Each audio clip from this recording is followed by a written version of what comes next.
Assalamu alaikum friends, welcome to my channel Knowledge Seekers. Please don't forget to subscribe and press the bell icon for the notification of the next video. دوستو آج ہم tragical history of the life and the death of doctor Faustus کے بارے میں پڑھیں گے جو کہ کرسٹوفر مارلوف نے لکھا ہے. دوستو جب یہ انیشلی پبلش ہوا تو یہ the tragical history of doctor Faustus کے نام سے ہوا، لیکن بعد میں اس کو the tragical history of life and death of doctor Faustus کا نام دیا گیا. اس کے آتھر کرسٹوفر مارلوف تھے. ٹریجک پلے تھا، انگلش لینگویج میں لکھا گیا، ارلی 1590s میں انگلینڈ میں لکھا گیا. پبلیکیشن جو ہوئی اس کی 1604 میں. پبلیشر اس کا انسرٹین تھا، لیکن موسٹلی کہا جائے کہ فلپ ہانسلے نے اس کی پبلیشنگ کی تھی. کرسٹوفر مارلوف کی بات کریں تو انگلینڈ سے تعلق تھا ان کا. 26 فیب 1564 کو پیدا ہوئے اور 30 مئی 1593 میں ان کی ڈیتھ ہو گئی. ایلزابیتھن ایرا سے تعلق تھا، ڈراماٹسٹ سے ٹرانسلیٹر تھے اور پوئٹ تھے. دوستو اب ہم ڈاکٹر فاسٹس کی سمری کے بارے میں بات کریں گے. دوستو فاسٹس جرمنی وٹنبرگ میں رہتا تھا. اس نے کافی کتابوں کا مطالعہ کیا اور آخر اس نے سوچا کہ اب وہ کالا جادو سیکھے گا. تو اس کے لیے اس نے اپنے نوکر ویگنر سے کہا کہ کیا تم کسی ایسے شخص کو جانتے ہو جو مجھے کالا جادو سکھا سکے. تو ویگنر دو آدمیوں کو اس کے پاس لے کے آیا، کارنیلس اور ویلڈیز کو.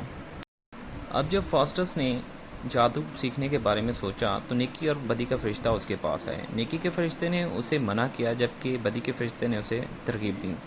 دوسری طرف کارنیلس اور ویلڈیز اسے کالا جادو سکھانے کے لیے کچھ کتابیں لا کر دیتے ہیں اور فاسٹس بہت ایکسائٹیڈ ہوتا ہے تاکہ ان کتابوں کو پڑھ کر وہ روحوں کو اپنے پاس بلا سکے. اب جب فاسٹس روحوں کو بلانا شروع کرتا ہے تو میفیسٹوفلیز اس کے پاس آتا ہے. تو وہ میفیسٹوفلیز کو کہتا ہے کہ تم میرا حکم مانو. تو وہ اس کی کمانڈ ماننے سے انکار کر دیتا ہے اور کہتا ہے کہ میں صرف لوسیفر کا حکم مانتا ہوں. اب فاسٹس میفیسٹوفلیز کو کہتا ہے کہ لوسیفر کے لیے اس کے پاس ایک آفر ہے کہ اگر وہ 24 سالوں کے لیے اسے لامحدود طاقتیں اور علم دے گا اور میفیسٹوفلیز کو اس کی غلامی میں دے گا تو وہ اپنی سول اس کو دے دے گا. میفیسٹوفلیز چلا جاتا ہے اور فاسٹس کو خیال آتا ہے کہ کہیں وہ یہ سب غلط تو نہیں کر رہا اور اسے خدا سے معافی مانگ لینی چاہیے.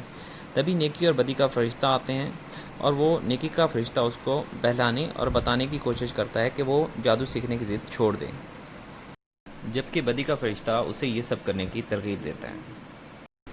میفیسٹوفلیز دوبارہ فاسٹس کے پاس آتا ہے لوسیفر کا ایگریمنٹ لے کے اور کہتا ہے کہ اگر تم طاقتیں لینا چاہتے ہو تو اس ایگریمنٹ پر اپنے خون سے دستخط کرو. جب فاسٹس اس پر دستخط کرنے لگتا ہے تو اس کا خون جم جاتا ہے. یہ قدرت کی طرف سے ایک اشارہ تھا کہ فاسٹس یہ سب مت کریں. تبھی میفیسٹوفلیز گرم کوئلے لے آتا ہے تاکہ فاسٹس کا جمع ہوا خون پگھلا سکے اور فاسٹس کا خون پگھل جاتا ہے اور وہ ایگریمنٹ پر سائن کر دیتا ہے. جیسے ہی فاسٹس سگنیچر کرتا ہے تو میفیسٹوفلیز اس کی غلامی میں آ جاتا ہے. تو سب سے پہلے فاسٹس اس سے بیوی مانگتا ہے اور میفیسٹوفلیز اسے منع کر دیتا ہے کہ شادی ایک نیک رشتہ ہے اور اس کے لیے وہ اس کی کوئی مدد نہیں کر سکتا. میفیسٹوفلیز اسے ناراض نہیں کرنا چاہتا، اس لیے اسے ایسٹرونامی، سٹارز اور پلانٹس کی کتابیں لا کر دیتا ہے.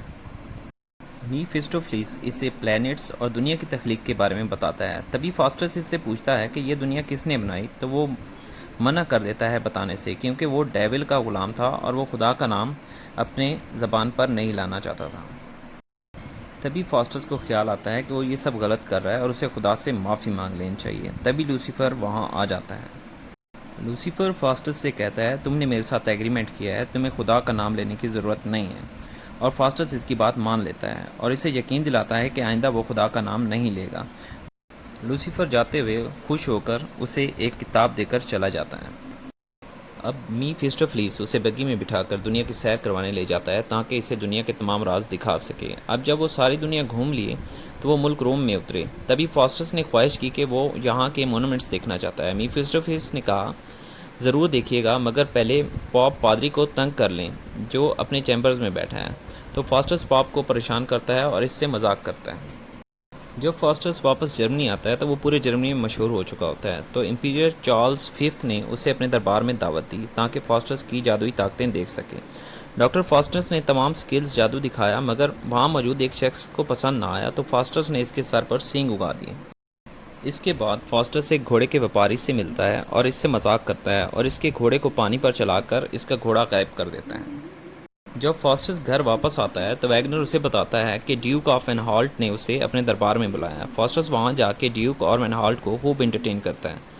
تب ڈیوک انگور کھانے کی فرمائش کرتا ہے جبکہ انگور کا موسم نہیں ہوتا، پھر بھی فاسٹس انہیں انگور لا کر دے دیتا ہے. اسی طرح لوگوں کو انٹرٹین کرتے کرتے فاسٹس کو پتہ ہی نہ چلا کہ اس کے ایگریمنٹ کا ٹائم ختم ہونے والا ہے، مطلب 24 سال پورے ہونے والے ہیں۔ اور فاسٹس اپنی تمام جائیداد اپنے نوکر ویگنر کے نام کر دیتا ہے، کیونکہ ویگنر نے اس کی ساری زندگی خدمت کی تھی۔ اب فاسٹس کی کچھ اسکالر دوست اس کے پاس آتے ہیں اور ہیلن آف ٹرائی منگوانے کی خواہش ظاہر کرتے ہیں، اور فاسٹس ان کو وہ منگوا دیتا ہے۔